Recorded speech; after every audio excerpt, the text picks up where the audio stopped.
egameni likaJesu Kristu eyinkosi nomsindisi. Le gama libizwa yibo bonke abantu. Noma ke abanye balibiza einkanukweni nasefisweni zabo. Kepha igama likaJesu bongasilo ukuthi ibusiness likwenzela imali. Igama likaJesu alenzeli umuntu imali. Kepha nje likusebenzela ekuphileni okuphakathi. Lokuthi mhlambe ngathi mina ngiyile eBible school just ukuthi ngithole ulwazi. Mhla ukholwa siyayishisa leso certificate sakho.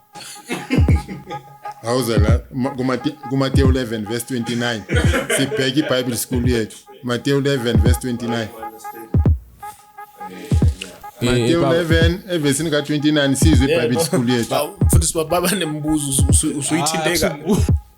Shuthi kahle ngokweBhayibheli there is no woman who is gifted ukuthi aphushe izwi likaNkulunkulu. Awubaniki bangithi uzosiza wena. Angithi khona manje njengoba nisizana noChris niyasebenza nani. But kunala abekele khona ukuthi angandluli. Wena ngashumayela. Alikakasho iBhayibheli. Asibuki incwadi kaTitus 2 ukuthi ushumayela kuphi ngizokwazi ukuthi ngikusatisfy uyabona. Ngizokubuza nale. Hayi ithi ngiphendule. Titus 2 uyangizoChris. Ayikho impahla ukuthiwa yokukholwa. Kudlalwe ngabantu bakaNkulunkulu. Lokuthi ushaye uniform yokukholwa. Hayi kudlalwe ngawe. Kudlalwe ngawe. Lokhu abantu bafika la bafuna indawo yokutshintsha. Hey ngiyatshintsha manje nawo umncwabo ngapha nasistu ayikho kudlalwe ngabantu. Fixhaven connects you with trusted plumbers, electricians, cleaners, and more right when you need them. Simply download the app, find reliable professionals near you, and get the job done right at the first time. And if you are a skilled professional looking for work, download Fixhaven Pro on the app stores, use the code CHRIS26 for a discount, and start getting jobs today. Go to the description and find their link there or on our first comment. Welcome to the Davis Show. Of course, I could pay them Christmas. You already know I'm doing the best show. Otherwise, on Southern camera, this thing is usual. I got my man James, and on my right, I got my man Ganda. I do one story at the time and one testimony at the time. Ganda is out. I got my main man James, CEO. Yeah, isikhona. Awukho wedwa. Sibonga. Yabona nobaba usivakashele ukuthi sizokhuluma ngenkolo. Futhi uzochaza le nto ukuthi inkolo iyodwa. Okay. Yaqona. Hayi ngayiqonda manje ngayiqonda. Tata bengayiqonda manje ngayiqonda ke. Yeah, ngithi highlight ukuba kuzaqhubeka ntoni inkqubo yohlewo. Uyayiqonda ke. Hayi ndiyamukela ke utata ndiyakwamukela. Siyabonga. Yeah. Siyabonga bafowethu siyabonga brother Chris. Yeah. Mina sibonga uNdebele ngilive val. Dala nginesifiso ngibonga lethuba engilitholile. Nokuthi ngiveze inkolo lekaJesu. Ukuthi inkolo aziziningi njengoba abantu becabanga. Abantu bacabanga ukuthi inkolo ziningi. Asikisi. Inkolo iyi-1. Kunomuntu owayefela inkolo esiphambanweni. Esefikile emhlabeni wafela inkolo ukuthi inkolo ibe yi-1 and futhi inkolo ibizwa ngaye nabakholiwa babizwa ngaye. Manje izinto ezingekho ezenziwa ngabantu ezingekho enkolweni akusiyo inkolo kaJesu. Akusiyo inkolo kaJesu. uJesu efikile uye wafika wacala ibandla sokwesibuke nje kuMateyu 16 evesini ka18 ukuthi uJesu efikile emhlabeni uye wafike wacala ibandla elicalile futhi ibandla wayolenga esiphambanweni ukuthi ukuchitheka igazi elizokhipha ilona lo emndenini wakhe. Umuntu akabi ngomuntu ungamkhiphela niksi. Neswayi nomfazi kufanele kumkhiphele something ukuze uzozishaya isifuba ukuthi owakho. Ukakamkhipheli niksi kungafika indoda enemali ithi yamthatha lo mfazi usalunga namfazi Chris. Mangaba umkhiphela. Manje ngiyothanda ukuthi sibuke la incwadini kaMateyu 16 evesini ka18. uJesu kusho ukuthi nakhona ngizoncamulela. Mateyu 16 verse 18 sizwe ukuthi uJesu uthini. Siyambonga uNkulunkulu sengibabingelele ke bonke abantu nasemakhaya egameni likaJesu Kristu eyinkosi nomsindisi. Le gama libizwa yibo bonke abantu. Noma ke abanye balibiza einkanukweni nasefisweni zabo. Kepha igama likaJesu bongasilo ukuthi ibusiness likwenzela imali. Igama likaJesu alenzeli umuntu imali. Kepha nje likusebenzela ekuphileni okuphakathi. manje la uJesu kunombuzo bekawubuze labantu behamba nabo noma abalandeli bakhe ithi mabaceda ukumveza ukuthi unguKristu indodana kaNkuluNkulu ophilayo la ke ku 16:18 wasuthi ke nami ke ngithi kuwa wena unguPetro phezulu kwaleli dwala ngiyakulakha ibandla lami amasango eHades awayikuliyahlula kusho bani kusho uJesu ukhuluma noPetros njengoba uPetros sekamvezile ukuthi wena unguKristu indodana kaNkuluNkulu ophilayo manje uJesu ke uthi phezulu kwaleli dwala kuzokwakhela ibandla isonto enkulumeni yabantu abayaziyo Martina sivumi ukuthi silibize kanjalo ukuthi isonto ngoba amasonto yiwo labulala uJesu manje ibandla lihlukile emasontweni ngoba ibandla lihleli nje embhalweni manje ke la uJesu uyabatshela ke ukuthi phezulu kwaleli dwala uzolakhela ibandla idwala ke uJesu yilo leli abalandela eGibhithe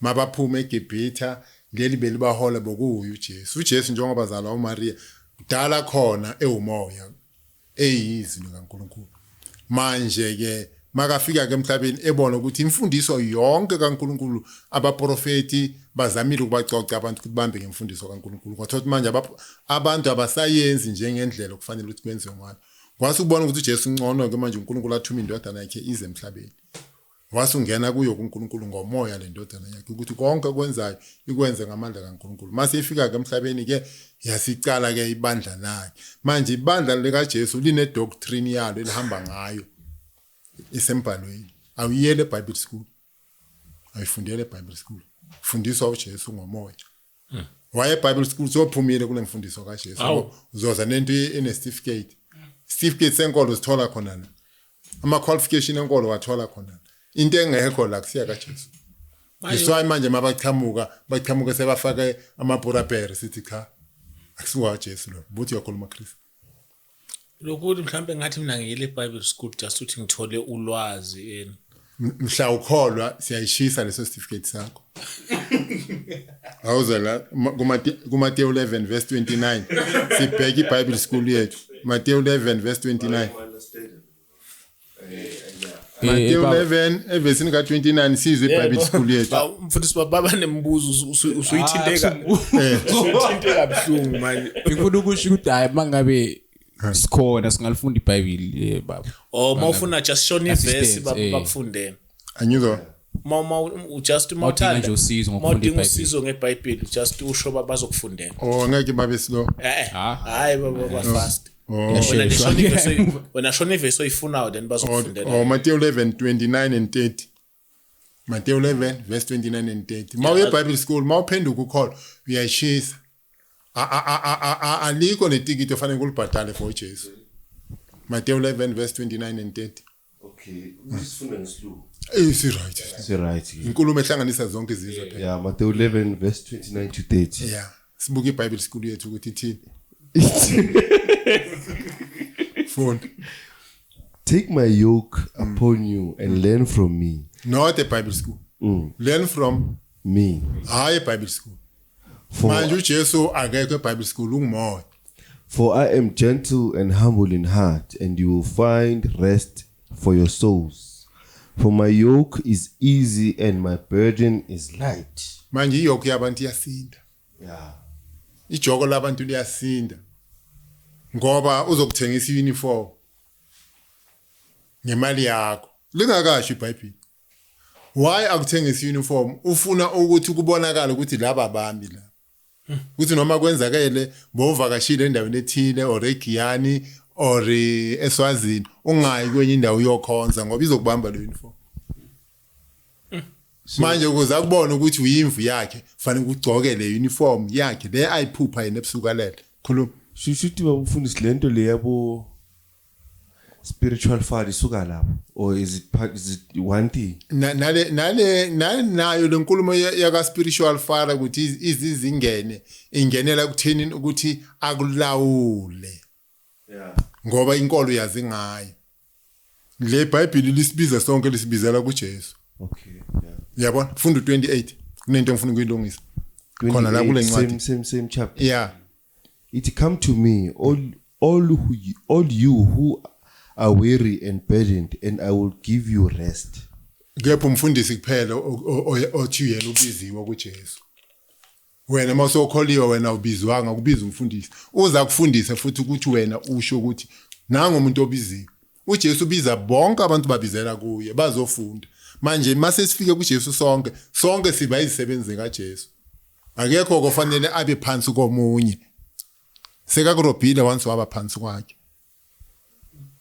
Sibizwa sonke. Angithi uyayivesithini? Usibizela sonke kuye sizothola ukuphumula sonke kuye. Mari namhlanje kunenkulumo ethini? Kuthiwa hayi uKristu uyobiziwe. Why kuthiwa kanjalo? Kuze ningaboni noma sekanicindezela. Manje wonke umuntu makabiziwe sizoyenza intando kaNkulunkulu. Manje wonke umuntu makabiziwe sonke fanele sivuke futhi ekseni siyosebenza kuze siphile. Hayi ukuthi manje mina sengiyajika nina senibhadala mina ngisasebenza sengiyinkosi. Sokuphambene nale Bhayibheli. Bonke laba babizwa uJesu wabathuma ivangeli. Azange ba depend komunye umuntu, ba depend ezandleni zabo. Manje yilento ngifuna ukuthi ngiyicondise kahle ukuthi bazabaza abantu ukuthi noma bahlele emasontweni bebhadala amatikiti emasontweni abanothola ukuphila okuphakade ngaloko. Manje bazigcilaza futhi benganayo nemali. Baze bathathe yona le 350 ye grant bonikeza umfundisi. Ukuthola kanjani kanti ukuphila okuphakade? Muhle kumbuzo wakho. Ukuthi ukuthola kanjani ukuphila okuphakade? Ukuphila okuphakade ukuthola ngoJesu. Ukuphila okuphakade ukuthola ngoJesu. Athi ngibuke la, I think is 1 John chapter 3. Ukuphila okuphakade sikuthola ngoJesu, asikuthola ngomunye umuntu. Sikuthola ngokukholwa. 1 John 1 chapter 3 verse. I think ibheke iverse. Sikuthola ngoJesu ukuphila okuphakade. Asikuthola ngomunye umuntu. Sikuthola ngomunye umuntu. Sikuthola ngoJesu kuphela ukuphila okuphakade. Manje mawukuthola ngomunye umuntu, lo muntu lo akenzanga lutho.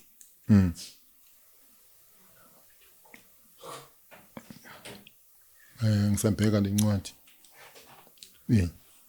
Asikwazi ungakuthola ngomunye umuntu ukuphila okuphakade, fanele sikuthola ngoJesu inkosi yethu.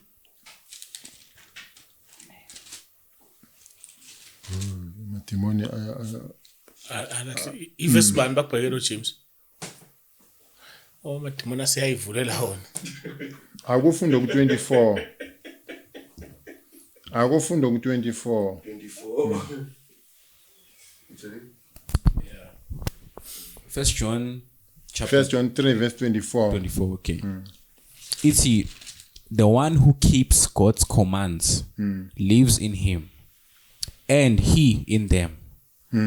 And this is how we know that he lives in us. We know it by the Spirit he gave us. Ayiphinde futhi. 24, verse 24. It's the one who keeps God's commands lives in him, and he in them. And this is how we know that he lives in us. Yeah. We know it by the Spirit he gave us. Manje umoya kaJesu ke yiwo kunokuphila okuphakade. Mawugcine amazwi kaJesu wahlala kuJesu, automatically uthola ukuphila okuphakade. Ngeke akunika umoya wakhe kanti awunakuphila okuphakade. Mawukhole nje uJesu wahlala kuJesu, so uphila okuphakade lokho. Ingako masifunda na ku John 15 lapha ku 7 and 8 uthi uma amazwi wami ehlala kini nami ngiyahlala kini. Uma amazwi wami ahlala kuphi ahlala kini. Hayi amazwi omfundisi, kepha amazwi kaJesu. That's why noma abafundisi befunda iBhayibheli, iBhayibheli lithi nawe ufanele kube nalo ubuke ukuthi lento ayenzayo iyafana na. Manje njengoba ngithi ngiveza inkolo yinye umhlaba wonke inkolo yi1. Akufanele inkolo zibe iningi zihlukahlukane njengamahlapa ebhola. Kaizer Chiefs nePirates. No, akusinkolo le. Manje inkolo mayinye nemfundiso enkolo yinye i1. Kufanele kwande nje kuphela ama branch. Ngeke sihlulwe ipolitiki ANC inama branch umhlaba wonke. Manje nenkolo ke iba nama branch umhlaba wonke. Abafundisekile ekukholweni bafundisa abanye. Into le eBhayibheli sikusho ukuthi ukuzenzela imali. Futhi hayi lo mncane uSathane lo mkhulu. Hayi lo mncane lo mkhulu. Awu. Because phela abantu khona yini awubuka kuJohn 3 ababenza kuJohn theory 17 verse baye- 3 kusho ukuthi baye- ngisafuna Bible school. ukuthola kahle le gama lokuphila okuphakathi John 3 verse 17 Verse 17. First John 3 verse 17 Ithi- John 17 verse 3 John 17 verse 3 kuye eBible school nje yi waste enkulu hayi encane enkulu John 17 verse 3 degree ayisebenzi. yeah John 17. yeah kuthi bengifuna ukuphendula kahle inkulumo yakhe le yokuqala yeah John 17 verse 3 Now this is eternal life, that they may know you, yeah the only true God, Yeah. and Jesus Christ, Yeah. whom you have sent. yingoku ukuphila okuphakathi lo ukwazi uJesu othunywa uNkulunkulu ukuphila okuphakathi ngoba mawazi uJesu okokuqala uzokwazi ukuthi umuntu wesifazana akalifundisi ibandla idoctrine le kaJesu umuntu wesimame nje ibandla akalifundisi akayimeli indoda ayifundise ayikho abe nomthetho phezukwayo akayimeli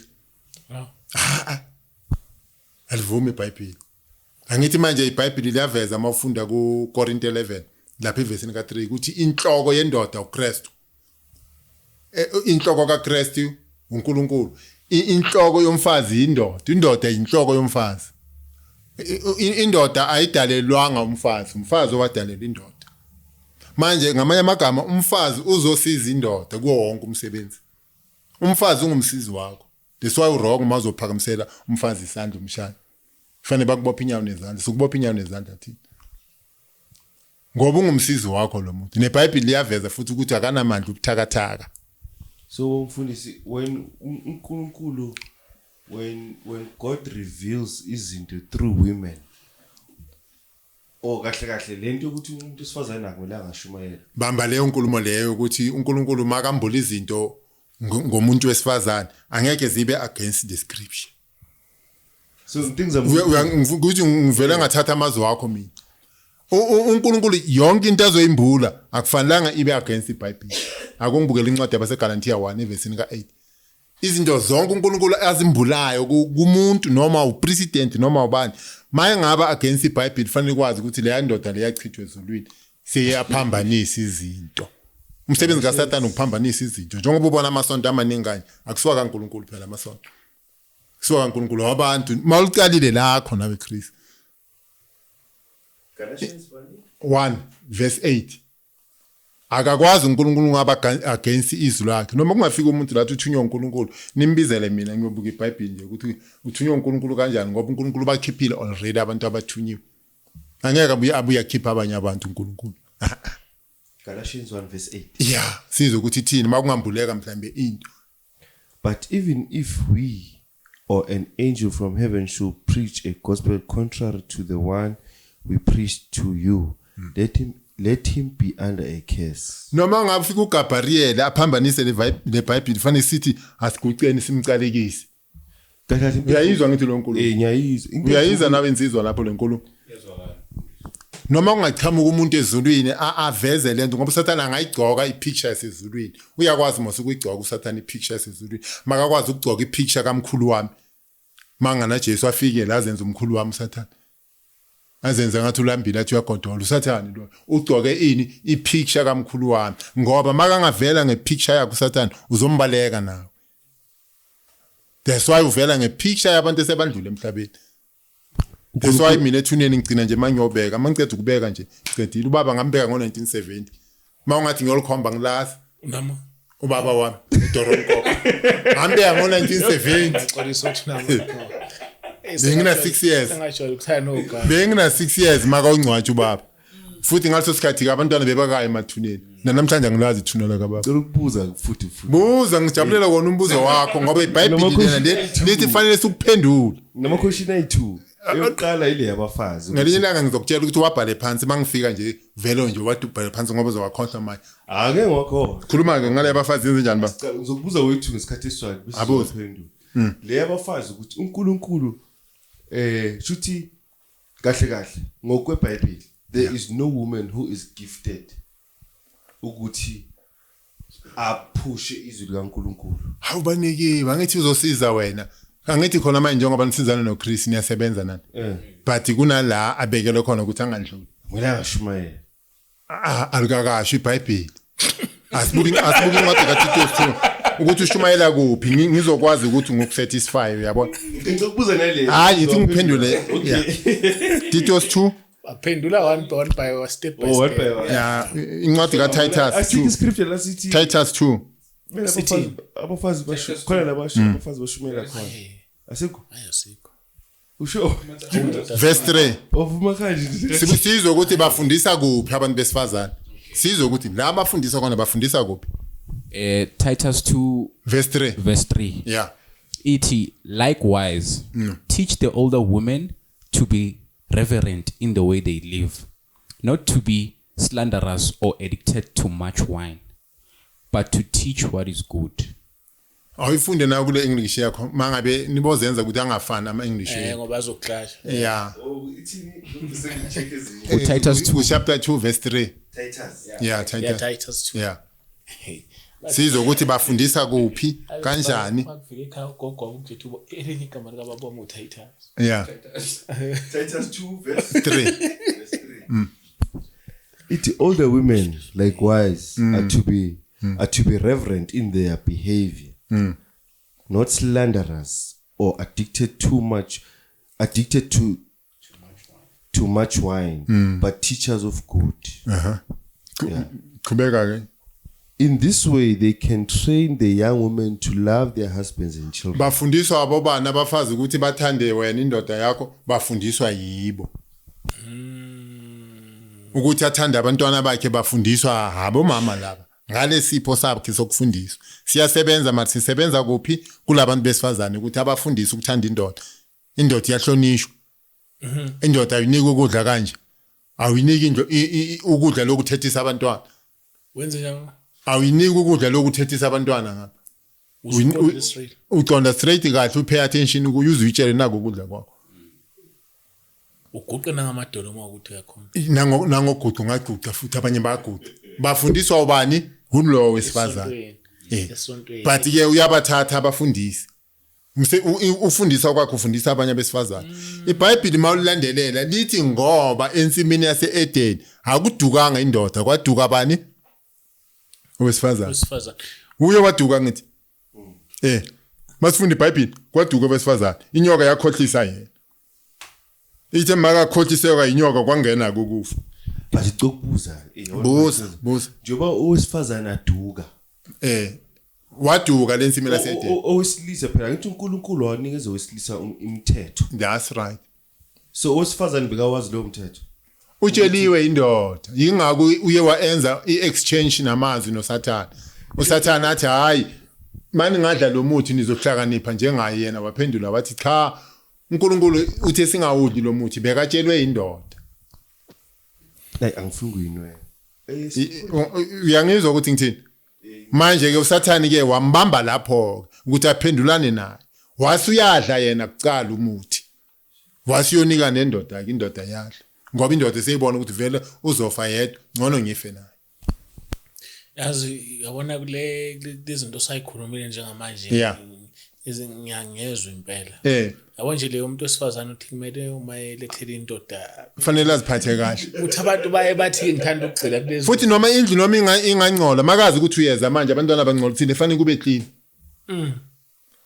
ungathi ufika ukhathele uthi ufika uhlala phansi izokulalisa le dode la phansi ngicela ukubuza futhi mara mawufika indlu uyiclean kahle nawe uphumula kahle because mina inangizana mhlambe yikho ngingakhona ukudate abantu besifazane bamanje because mina ekhaya la engiphuma khona ngiphuma emakhaya it's like bengibuka lento le kugogo wami nakumkhulu wami the way abatreatana ngakho nje umuntu wesifazane ushithi mangilethele ukudla kumele aguqe umuntu wesifazane kumele angihloniphe so ngiyastruggle ngalawo nto sifazane bamanje ukuthi ngoba balingani labantu balingana nje eParliament hayi la ikholweni eParliament balingana la balingana ekholweni nomuntu mangumtshela into esimple ngithi no but that's your duties you must do this like I got a choice like futhi nendoda imfundisa asafika nendoda nayo iyamfundisa maka asafika ngoba kungenzeka ukuthi lo udla ipapeli manzi wena ujwayela ipapeli qinile fanele azowela la kuwe asepheka manje ukuthi mina ngidla ipapeli qinile ukuthi mina ngidla ipapeli manzi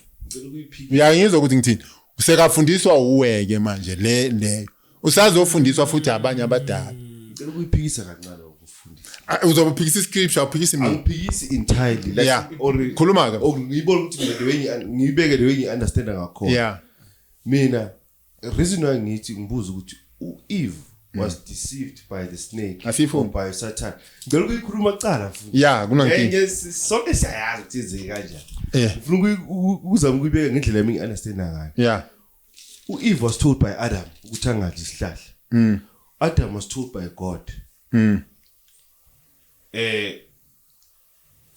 mina I'm of the belief ukuthi if Adam chapter 3 Genesis if Adam was truly if Adam beka nawo umoya engcwele uEve bekazommamela why ngisho kayiso it's the same thing with when you expect a woman ukuthi abe submissive akuqhemeke kulethela ukudla umuntu esifazana ngeke azakenze lokho if you don't have if as a man you don't submit to God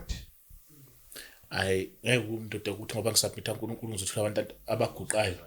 Yazi ngizama ukuthini ukuthi umuntu osifazane automatically if as a man you submit to God automatically uzosubmita naye akusinto kumele forced akusinto kumele uzumtshela ukuthi la ekhaya wenze so yeah uzobona iglory ayithi uba uyishilo utheni Corinthians No, but there's glory kaNkulunkulu then there's umuntu wesilisa then there's umuntu wesifazane angithi manje so umuntu wesifazane uzoyibona lo glory phezulu if you submit to God if you don't uzokhuluma uzoyenza into yakho Maria ithi ngithi kuwe okokuqala umuntu wesifazane makeza kuwe uza ngothando kungenzeka ukuthi wena uhlala emkhukhwini yena uhlala eBig House and then ushiya eBig House uza kuwe ngoba uyakuthanda akezi ngoba afuna into ufuna wena there's also la manje othandweni la kanuku futhi othandweni la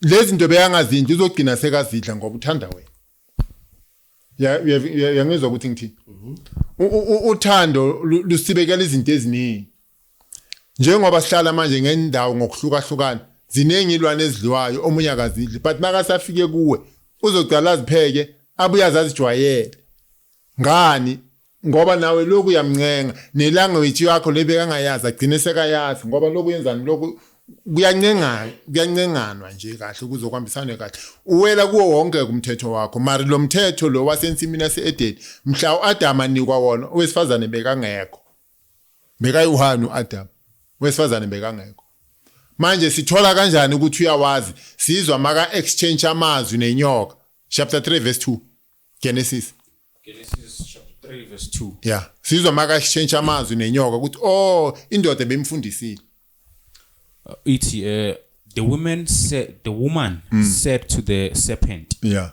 we may eat fruit from the trees in the garden yeah but God did say yes you must not eat fruit from the tree that is in the middle of the garden yeah and you must not touch it or you will die yeah utshela inyoka lemthetho uthathe kuphi endodeni qhubeka kunento esifuna ukuyithola you will not certainly die kusho inyoka manje the serpent said to the woman yeah for God knows that when you eat from it your eyes will be opened uyabona ukuthi umconvince kanjani ukuthi awuvuleka amehlo akho manje ngadla lo muthi qhubeka and you will be like God yeah knowing good and evil qhubeka when the woman saw the fruit of the tree was good for food all along bekangaboni ukuthi lo muthi ugood for ukudliwa ngoba inyoka nayo yamconvince imfaka ngenhloko ewusathana sekayawuhalela manje ukuthi awudle ngifuna ukuthi azawudle yena qhubeka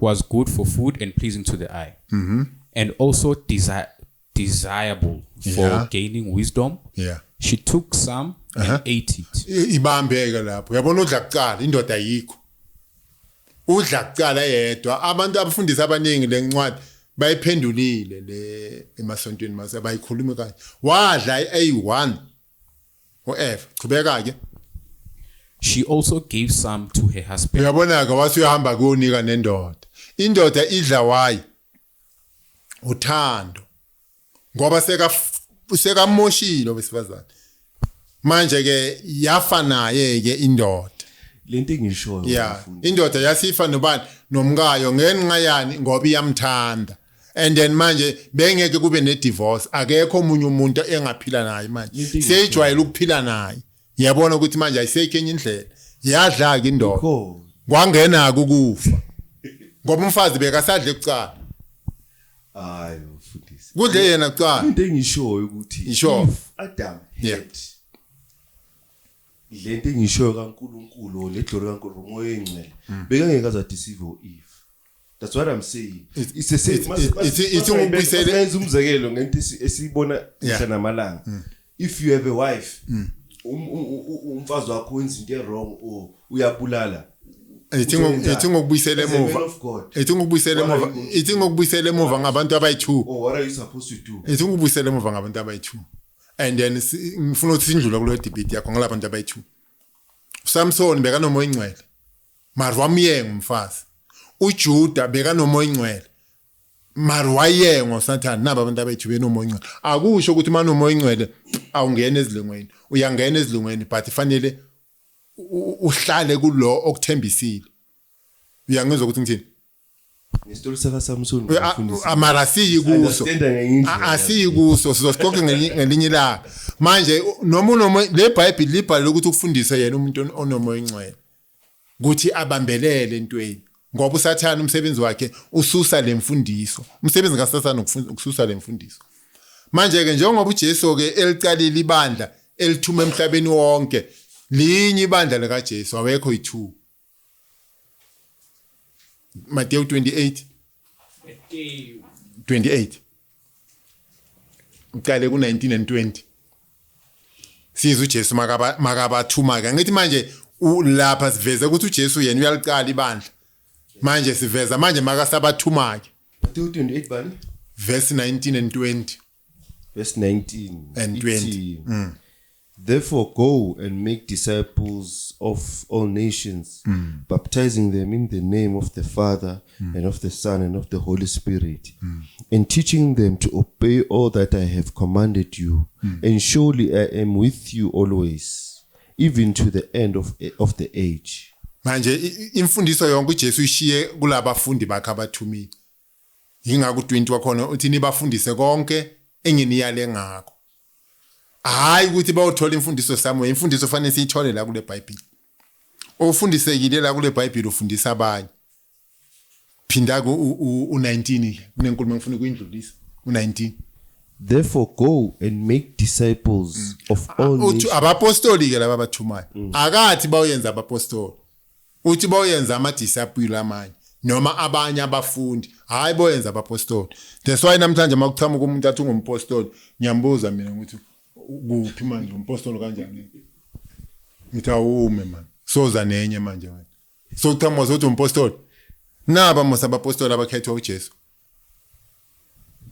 that's why noma ungaqhamuka ibandla lithi lingabapostoli li wrong akuna la iBhayibheli lisho njalo kepha izwi lenkosi lithe hambani noyenza izizwe zonke abafundi bakaJesu hambani noyenza istudent zikaJesu kusho iBhayibheli hayi noyenza isonto elithile noma isonto elithile mina ngakhulela eZayoni le mfundo ngayifunda mina ngathi hawu kanti la eZayoni le mfundo mosayikho ithe makufika abanikazi abaphethe le mfundiso ngabonga ngathi hawu ngaphonsa ngafela esonweni ngoba kushiwonga noyenza iZayoni kepha kuthiwa noyenza abanye abafundi ezinye istudent kwande nje istudent generation to generation kwande nje abantu abazokholwa ngalendlela eBhayibheli kuyazwakala Ngizwa. kusho bani uJesu akathi boyenza abapostoli uthi boyenza abafundi abanye bathunywa bani uJesu namanye amagama labantu ababenza abafundi akusiyababo abakaJesu ngamanye amagama niyolobolela uJesu hayi fonina manje njengoba uJesu abathuma ke laba bantu laba badle sikhwameni sahabo bavuka bambe bosebenza bavuke bambe boshumayela bavuke bambe bosebenza bavuke boshumayela abathi mabaphendulela abantu bese babenza babavalele khonyeni bese baba support no so phambana neBhayibheli manje lapha encwadini yabaseFesi ngiyayiquote nje ku chapter 4 evesini ka4 lithi inkolo i1 nenkosi iyi-1 nobhabhadiso luyi-1 akulukho ubhabhadiso lekomishi kube ubhabhadiso lamanzi kube ubhabhadiso lomlilo ayikho lento le ubhabhadiso luyi-1 fanele manje masofunda iBhayibheli ulwazi ukuthi luyi-1 ubhabhadiso uloluka Jesu wabhadadiswa kuphi Jesu emanzini wonke umuntu okholwayo ubhadadiswa emanzini mari kulapha ku28 leyo nkulumo leyo abantu abaningi babhabhadisa ngayo le u19 phinda u19 Ithi baptizing them in the name of the Father and of the Son and of the Holy Spirit. ayikho ke Trinity eBhayibhelini igama liveli lapho kuleyo nkulumo leyo alikakaveli igama kephi igama elalo obathumayo bani obathumayo uJesu mase babhabhadisa bona abasanolingisa lenkulumo bekayikhuluma yena bazokwenza lokhu bebathunywa kona ngiyangizwa ukuthi ngithini abantu abaningi ke babhabhadise kanjalo ezayo niyaphonse yangibhabhadisa kanjalo mari zange ngiyi Baptisa kanjani? egameni likayise egameni lendodana egameni likaMoya Ingcwele amenzanga nix lo muntu udlale ngayo ngoba ukhuluma lenkulumo ekhulunywa uJesu Anti kumele wenze njalo. anyizwa Mawubhabhadisa anti kumele wenze njalo. usozobiza igama lalokuthumile Zenzo 2 verse 38 asifunde Zenzo 2 verse 38 Act 2 sibone masebenza manje uJesu sekahambile lo beka abathuma ukuthi manje mase babhabhadise kanjani ngoba igcwele lenkulumo yeTrinity lenkulumo ukuthi uNkulunkulu Baba uNkulunkulu Moya ayikho into enjalo eBhayibhelini ngeke uyithola Zenzo 8. 2 verse 38 Uthini manje mfundisi? ayikho lenkulumo Lokhu ukuthi uNkulunkulu Baba uNkulunkulu Ndodana uNkulunkulu Yise angithi manje igama uJesu akalivezanga ngoba ukhuluma nabo fana noma uJesu makakhuza amadimoni bekavela likhuze nje idimoni ngoba yizwi lakhe but mina fanele ngibize igama lika Jesu funda Acts 2 verse 38. sizwe ukuthi mabaphenduka ke manje kwenziwani yeah Iqala ukuthi Peter replied, yeah repent and be baptized, every one of you, in the name of Jesus Christ, naloko igama for the kokubhaphathisa forgiveness of your sins, and you will receive the gift of the Holy Spirit. umuntu ophenduka yakholwa ubhaphathiswe egameni lika Jesu yena akalibizanga igama ngoba bekabatshela uyabazi kepha bona bazile ukuthi siyobhaphathisa ngegama lika Jesu ngoba vele sithunywa ubani sithunywa uJesu even noma ngikhipha abantu manje bayongilobolela ngithuma nina manifika lapha ngeke nibize isibongo senu nobize isibongo sami uthi hayi naba bakandebele sebakhona mara suka kandebele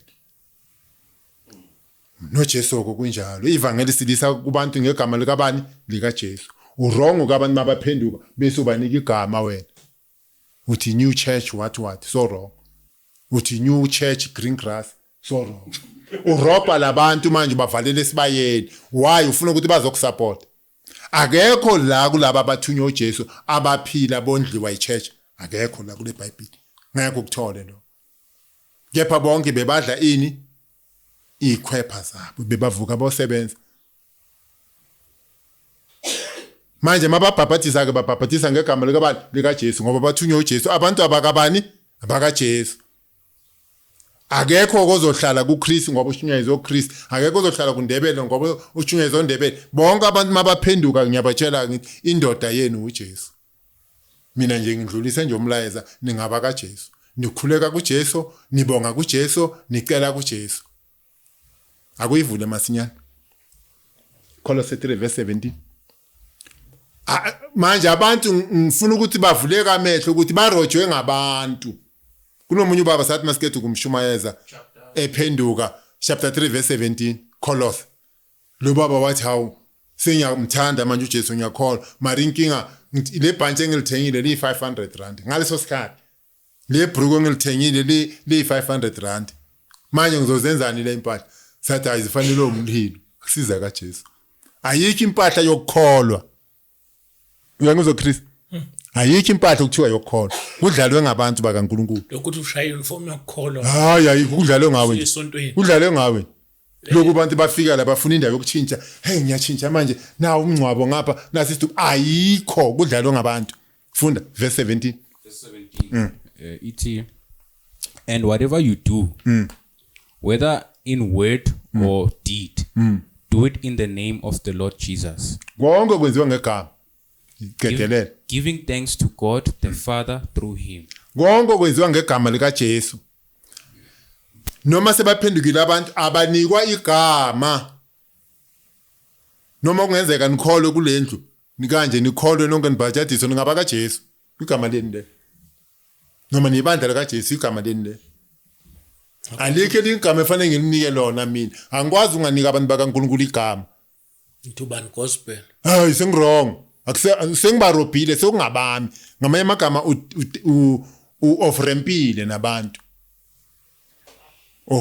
nabantu ubakhuthuzile manje mawungabuka ke manje nawe bangaki abantu abakhuthuziwe mawungabuka nje manje bangaki abantu abakhuthuziwe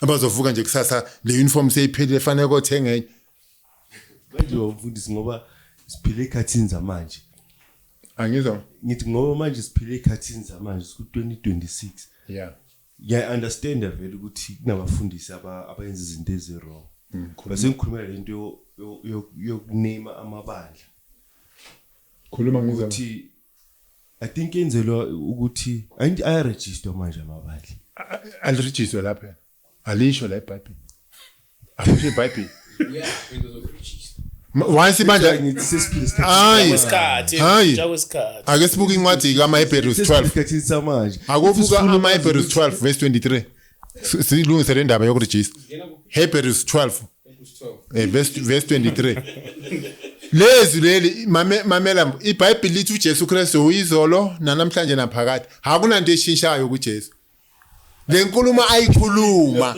ayisatshintshwa akunamuntu onamandla phezulu kwenkulumo kaJesu ukuthi angabe ayigucula angeke nathi sihlale idebate ukuthi he kuneverse efanele siyilungise la Hebrews 12 verse 23 sibuke ukuthi ibandla liregisterwa kuphi kahle kahle To the church of the firstborn, whose names are written in heaven. Liregisterwe ezulwini selishini iBhayibheli ithini It to the church of the firstborn, yeah whose names are written in heaven. yeah You have come to God, yeah the judge of all. yeah manje ke uJesu uregister ezulwini ibandla hayi la emhlabeni awukho umbuso ongathi uregister ibandla laka Jesu ku wonke lamabandla aregistiwe siyabacela abantu bakhona mababuye beze kuJesu bonke mababuye beze kuJesu bangalinge bafele entweni yomuntu waze bafele entweni yomuntu abanako ukuphila okuphakade uJesu unenkulumo ekhulumile lapha ku John 14:14 uthi uma ningithanda niyagcina ini imiyalo yami mangabe niyangithanda niyogcina ini imiyalo yami that's why uJoshua uthi mina nabendlu yami siyakumkhonza uJehova uyabona esikhathini sakudala unkosikazi bekawele ndodeni khona manje ngathatha umfazi la ngithi unkosikazi kahle mina beungasi umuntu wala sengiyahamba ngiye eMalawi sengiyahamba ngiye eKenya mangabe ngithanda fanele sikhwele indiza sami uyavisisa manje ke mangabe bamthanda uJesu njengoba nami ngayishiza yona nabo mabayishiya izinto beze kuJesu umpostoli Paulos uthole imfundiso kakhulu kuma-Israyeli against uNkulunkulu that's why uthi uJesu makaqala ibandla wabazingela bonke efuna ukubabulala athi ayikho inkolo nje against inkolo kaIsrael uJesu wabona kahle ukuthi sekafuna mina personally uPaul wazibambela yena eDamascus wamuyisa ithe makawa wathi ungubani inkosi wathi nguJesu omhluphayo waphenduka naye waba umfundi wakaJesu after 14 years wakhuphuka weza kuba Petros wathi ivangeli mina ngilishunyayezwa ngilimbulelo abo Petros bathi liyafana nelethu manje uPetros ezangaqala yakhe inkolo noPaulus abe yakhe inkolo no kwaba inkolo yinye manje namhlanje abantu fanele babe senkolweni yinye ayikho inkolo yesi2 njengoba namhlanje zi2011 zinengeke eziyesihogweni inkolo yesi2 ayikho fanele nomunye ubuke iBhayibheli ukuthi hawo iBhayibheli mosilukhuluma ngenkolo yobani ngiyiquoteile mosincwadi le manje lapha encwadini kaPeter ku4 evesini ka11 1 Peter chapter 4 verse 11 lithi umuntu makakholwe njengokuya ngamazwi kaNkulunkulu noma ngabe uyakhuluma akhulume ngokuya ngamazwi kaNkulunkulu nencwadi kaJohn 7 lapha ku38 lithi fanele sikholwe njengoba umbhalo usho umbhalo ubhalele lokho ukuthi kungabi umuntu ozotshintsha. Yabona khona manje masingasuka siye driving school. Mangabe wena uyile driving school ungascoacha and uzoscoacha ngalendlela oyithole driving school. Ayichinji imfundiso yase driving school. Iyachinja. Mangabe sibe driving school sonke sibisazi into eyi1. Sazi ukuthi mawufika stop sign uyabrika we keep a ready. Sazi into eyi1 sonke. Manje la masonto a offer empilo nabantu bakaNkulunkulu. A offer empilo nabantu bakaNkulunkulu and baba sakuphi baba sekufela. Fundo 42 kuzenze incwadi engizogcina ngayo. I42 encwadini yezenzo 2 verse 42. Ba offer empilo nabantu Chris. Chapter 2 verse 42. Yeah, ngoba besifunde u38 manje ngiyayiphungulela ngaphelelwa isikhathi. Fundo 42. They devoted themselves to the apostles' teaching and to the fellowship, to the breaking of bread and to prayer. Funda no 47. 47. It praising God and enjoying the favor of all the people. And the Lord added to their number daily those who were being saved. Bekayenza uNkulunkulu engeza njalo ibandla leli labo Petros. Hayi ukuthi bebaqala elinye, aliqala elinye ibandla. Njengoba laqala ibandla eJerusalem. Bonke abantu fanele bafune lelo bandla elaqala eJerusalem ekuvukeni kukaJesu. Akekho umuntu one right yokuqala ibandla noma ngabe iBhayibheli ngalazi from kuGenesis kuyophuma kuSambulo angina right ukuthi ngikuthathe ngisase ngithi sihambe siyovula ibandla. Alivumi iBhayibheli sesisebenzela ukulahlwa phakade naphakade. Sonke fanele sisebenzele uJesu, sonke fanele sazi ukuthi imfundiso kaJesu ke le evela ku42 leyo doctrine ibandla lahamba ngaleyo mfundiso. Manje leyo mfundiso ke akunabafundisi abagcotshwayo. Njengoba ithi babambelele esifundisweni sabapostoli akunabafundisi abagcotshwayo. Bonke abakaJesu bagcotshwa uye uNkulunkulu. Awukho umkhosi efanele subambe ukuthi namhlanje sigcoba uChris. Ayikho lento ngeke uyithole la eBhayibhelini. Singeseremoni. Ayikho lento le. Manje laba bakaJesu ke abana Christmas, abana New Year, abana ma-Easter, abanako konke lokho. Ngoba kukho. Njengoba niya kuma holiday, thina siyakhonzela nje ngoba sikhonza every day. Sukuthola la eBhayibhelini. Kule mfundiso le yababambelela kuyo le ka42.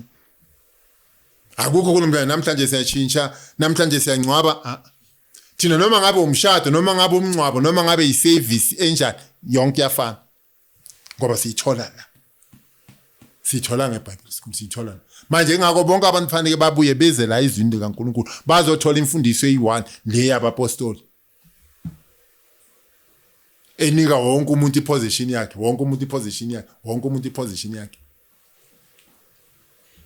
Once waphuma la awuna uNkulunkulu. Noma ungakhuluma uzukhithiza amagwebo awuna uNkulunkulu. Akuna oil la fanele ngokunika yona. Enezufundisa ubuya kamnandi. Ayikho oil efanele ngokunika yona la. Yonke into sencwadini. Yeah. Siyalina Why le. ngempela why senza lezi zinto ezingekho encwadini? Ukuduka. Akuna oil efanele ngokunika yona ba. Akuna siphambano efanele ngokunika sona. Kuthi manje kipaseka kusena sifapano rujara sifapano sa Jesu. Hayi. Uhlangana naphi nesiphambano? Nokuthi size silenge la sifuneki, size silenge la ngoba isiphambano simele isiqalekiso. Isiphambano simele nje isiqalekiso nokufa. Andabonga umuntu okucala uJesu ukuthi alwe ngesiphambanweni. Masomoshile kaIsrayeli bobethelwe esiphambanweni. Manje uJesu bebathi uboshile kanti abazi ukuthi uthatha izono zalabantu abazokholwa uzibethele esiphambanweni kanti bakhulula abantu. Manje masingasaboshelwa ke ebugcileni babantu. Masingaboshelwa ebugcileni. Noma ngabe uyashada umfundisi athi letha ama ring zowabusisa. Uyakuroba. iBhayibheli lithi mawukholwa konke kwakho kubless. Nemoto yakho akudingi nokuthi ayithinte iblessed. Nekhaya lakho liblessed, yonke yakho insimi yakho iblessed. Mangabe unenkomo ziblessed, mangabe unestudio siblessed. Zizokwanda mawukholwa uJesu. Ayikho into ozobless ama ring. Uyaniroba futhi awekho nama ring omshado. Ama ring niwathenga ngoba niyathanda. Ayikho ring yomshado.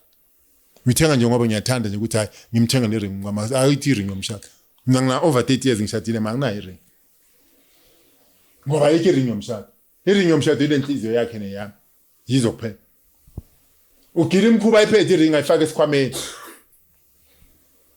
angeke imvikele ugila imkhuba uyifake esikhwameni iring uzoyifaka amakangena ngegate kusikhathi izilahleke niba ngering manje nkosikazi iphi ring nkosikazi iphi ring manje ngithi mina lento engiyikhulumayo ayijiki futhi njalo noma ngibuya futhi kusasa ngizochuba yona leyo ukuthi inkolo i1 azikho i2 uma uqhubeka kuyo le mababuya abantu bashinto zabantu ngoba sinakuphila phakathi amarukhu umqiniso ufuna mababuya abantu hayi thina sifaka uniform nje thina sifaka eyakabani uJesu uthi simbatha amandla avela phezulu incwadi kaLuka 24:49 mbathana amandla avela phezulu thina simbatha isambatho sethamana umoya ingcwele ovela phezulu simbatha wona kuphela osikhuzayo noma senze wrong uyakukhuza ukuthi cha kusokurong khuza ukuthi sokurong hayi mfundisi ngiyabonga mfundisi yami sikubone ngokuzayo ngibonge kakhulu hayi inkosi nenze kahle sicela uma masiqeda ukudlala ephi uphinde ubuzo uqhubeka ne inibusisi inkosi Kristi kwanda amakholwa la abazoyizwa le ndaba esikhuluma ngibonga umusa wakho nje kuphela ukuthi uvulela bonke abantu ngiyabonga no siyabonga kakhulu mfundisi otherwise James we are yeah